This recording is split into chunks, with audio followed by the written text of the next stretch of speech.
नमस्कार दोस्तों, Adani green energy limited के स्टॉक पे हम बात करेंगे। 1525 रुपए पे ये ट्रेड कर रहा है और पिछले 3 महीनों के अंदर इस स्टॉक ने 52% से ज्यादा का रिटर्न दे दिया है। 1 अप्रैल में इसका स्टॉक था वो करीबन 840 रुपए पे ट्रेड कर रहा था। आज के समय में 1525 है और अप्रैल से ही हमने देखना स्टार्ट किया है कि मार्केट में किस तरीके का एक बड़ा करेक्शन आया है। फंडामेंटली जो अच्छे स्टॉक्स हैं उनके अंदर एक गिरावट आई है, लेकिन जिस तरीके का जियोपॉलिटिकल सिचुएशन, एनर्जी क्राइसिस की सिचुएशन और एनर्जी की बढ़ती हुई डिमांड और साथ ही साथ जो रॉ एनर्जी है, जो फॉसिल फ्यूल्स है, उनके सप्लाई में आ रही दिक्कत, ऐसे समय में जितने भी ग्रीन स्टॉक्स हैं और जो एनर्जी जनरेट करने वाली, इलेक्ट्रिसिटी प्रोड्यूस करने वाली, डिस्ट्रीब्यूट और ट्रांसमिशन, इन सारे चैनल्स को संभालने वाली जो कंपनियां होती हैं, उनके स्टॉक्स में हमने एक तरफा रैली देखा है। तो इस वक्त स्टॉक की परफॉर्मेंस, स्टॉक के फंडामेंटल और स्टॉक का जो बैलेंस शीट है, उसके आधार पे इस स्टॉक की या फिर इलेक्ट्रिसिटी जनरेट करने वाले अदर जो ब्रांड्स हैं, अलग से जितनी भी कंपनियां हैं, इनके स्टॉक में जो हमें पिछले 2-2.5 महीनों में एक तेजी देखने को मिली है, वो कहीं से भी इनके परफॉर्मेंस और फंडामेंटल के आधार पे नहीं बढ़ा है। अब ये जो स्टॉक प्राइस है, क्या इस समय एक्यूमुलेट करने लायक है? क्या यहाँ पे स्टॉक काफी ज्यादा अट्रैक्टिव दिखता है? तो इसे अगर हम देखें तो हम सबसे पहले इस स्टॉक के प्राइस टू अर्निंग वैल्यू को देखते हैं, तो वो करीबन यहां से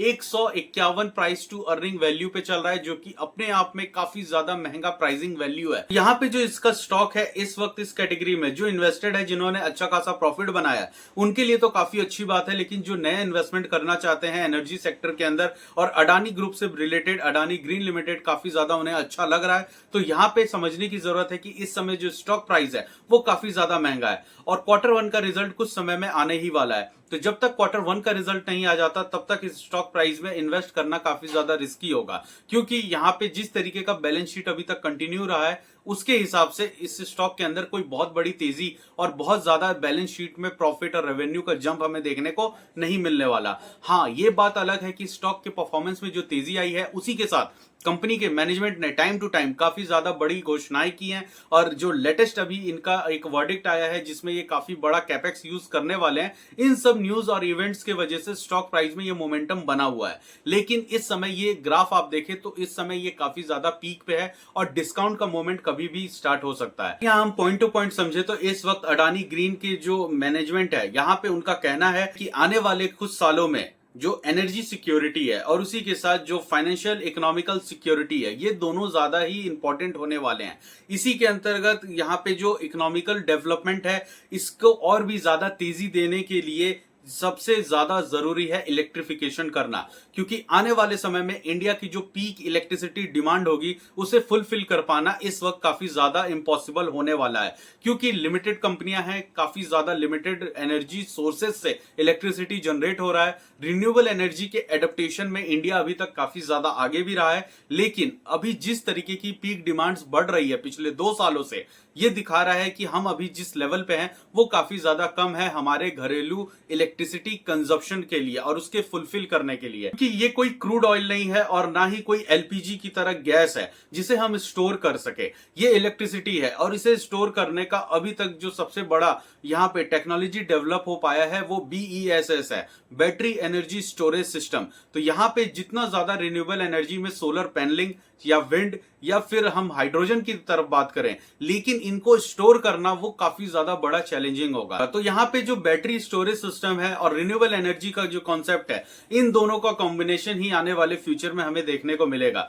साथ ही साथ यहाँ पे सबसे ज्यादा ये भरोसेमंद भी रहेगा, क्योंकि इंटरनेशनल मार्केट में चाहे प्राइजेस क्रूड ऑयल के कितने भी अप एंड डाउन रहे, वॉर की कंडीशन बने, लेकिन हमारा जो एनर्जी और खास करके रिन्यूएबल एनर्जी का जो हमारा स्टोरेज है, उसे कोई और नहीं ले पाएगा। काफी ज्यादा कॉस्ट एफिशिएंट भी रहेगा, क्योंकि यहाँ पे एनर्जी जनरेट करना ज्यादा कॉस्टली नहीं रहेगा, एनर्जी को स्टोर करना एक समय तक कॉस्टली है और उसके बाद सिर्फ मेंटेनेंस चार्ज रह जाता है।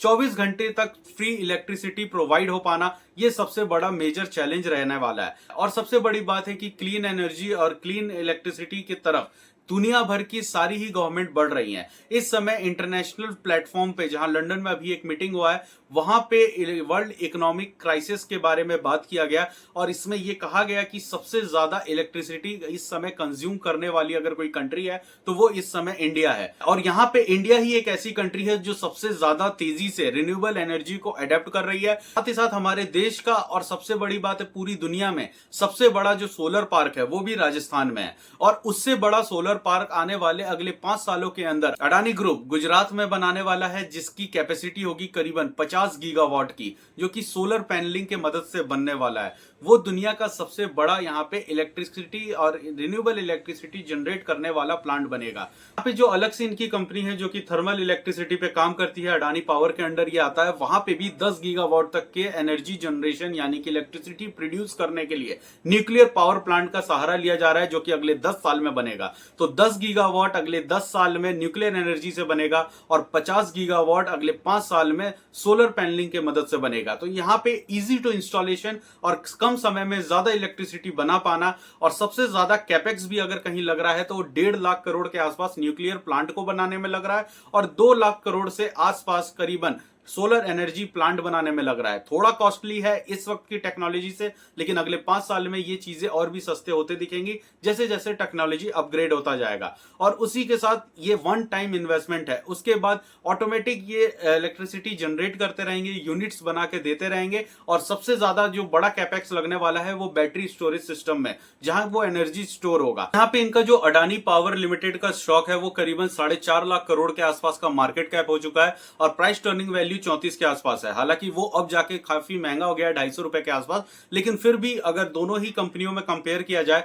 तो अडानी ग्रीन एनर्जी लिमिटेड इस वक्त उससे भी कई ज्यादा है, यानी कि आप कह सकते हैं 4 से 5 गुना ज्यादा महंगे वैल्यूएशंस में ट्रेड कर रहा है। और अगर परफॉर्मेंस की बात करें रेवेन्यू और नेट प्रॉफिट की, तो वहां पे भी वो अडानी पावर से काफी पीछे है अडानी ग्रीन एनर्जी लिमिटेड। लेकिन अभी आप अडानी ग्रीन एनर्जी का अगर मार्केट कैप देखते हैं तो करीबन 2,51,000 करोड़ का मार्केट कैप है। हालांकि इसके अंदर इसके एसेट्स वैल्यू भी इंक्लूड रहते हैं, लेकिन इन एसेट्स की जो वैल्यूएशन है वो डे बाय डे धीरे धीरे कम ही होती है, यानी कि डेप्रिसिएशन इसके ऊपर ज्यादा लागू होता है। बुक वैल्यू देखें तो करीबन 121 रुपए का है, जो कि काफी कम है, और डिविडेंड कंपनी अभी नहीं देती है। सबसे बड़ी दिक्कत की बात है कि इनका जो पूरा क्वार्टरली रेवेन्यू होता है, पर क्वार्टर में 3000 से 3500 करोड़ रुपए कमाते हैं। कई क्वार्टर तो ऐसे हैं कि नेगेटिव में इनका जो नेट प्रॉफिट है वो चला जाता है। 600 से 500 करोड़ तक का इनका नेट प्रॉफिट है, जो कि पिछले कुछ क्वार्टर से कम होता हुआ आ रहा है धीरे धीरे। लेकिन अगर एनुअली हम बात करें तो 11 से 12,000 करोड़ तक का ये साल भर में रेवेन्यू कमा रहे हैं, जहां पे नेट प्रॉफिट साल का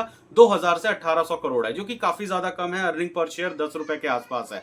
तो यहाँ पे इनके अपने रेवेन्यूज को बढ़ाना काफी ज्यादा इंपॉर्टेंट होगा। प्रॉब्लम यह है कि इनकी जितने भी एक्सपेंशन हो रहे हैं बिजनेस का, वो सब गवर्नमेंट के लैंड पे हो रहा है, लॉन्ग टर्म एग्रीमेंट्स के साथ हो रहा है, एमओयू डिस्कस हो रहे हैं, और 30 to 40% इलेक्ट्रिसिटी बिना किसी चार्ज के, बिना पैसे के, वो गवर्नमेंट को ही सप्लाई इन्हें करनी पड़ जाती है। तो इस वजह से भी जो कॉस्ट एफिशिएंसी है वो कम होने के साथ साथ यहाँ पे जो प्रोग्रेसिव है, यानी कि ज्यादा रेवेन्यू कमा पाना, ये थोड़ा सा इसके लिए मुश्किल हो रहा है। यहाँ पे इनके ऊपर अगर डेट के बारे में बात करें तो 1,03,000 करोड़ तक का डेट है, और आने वाले समय में ये करीबन 1 लाख करोड़ तक का और डेट लेना चाहते हैं। तो ये डेट काफी ज्यादा बढ़ेगा। अडानी ग्रुप की असली प्रॉब्लम यही रही है कि इनके पास डेट काफी ज्यादा है। हालांकि रीपेमेंट्स ऑन टाइम हो रही है, लेकिन फिर भी वैल्यूएशंस कहीं से भी कंफर्ट जोन में नहीं है, काफी ज्यादा महंगे हैं। और इस ग्रुप के साथ प्रॉब्लम यह है कि अगर इंटरनेशनली या नेशनल इनके ग्रुप के ऊपर कोई भी एक एलिगेशन लगता है, या किसी भी एक पर्टिकुलर कंपनी के ऊपर एलिगेशन लगता है, तो स्टॉक प्राइस काफी ज्यादा तेजी से क्रैश भी करता है। और वो क्रैश काफी ज्यादा महंगा पड़ता है इन्वेस्टर्स को, क्योंकि साल 6 महीने से ज्यादा का समय लग जाता है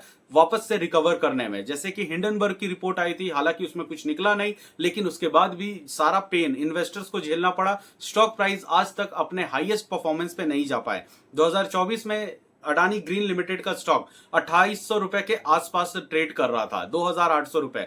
वहां से स्टॉक प्राइस गिरते गिरते 700 रुपए तक चला गया, और अब वापस से ये रिकवरी। तो बहुत लोग ये सोच रहे हैं कि अपने वापस से ये ऑल टाइम हाई की तरफ जाएगा।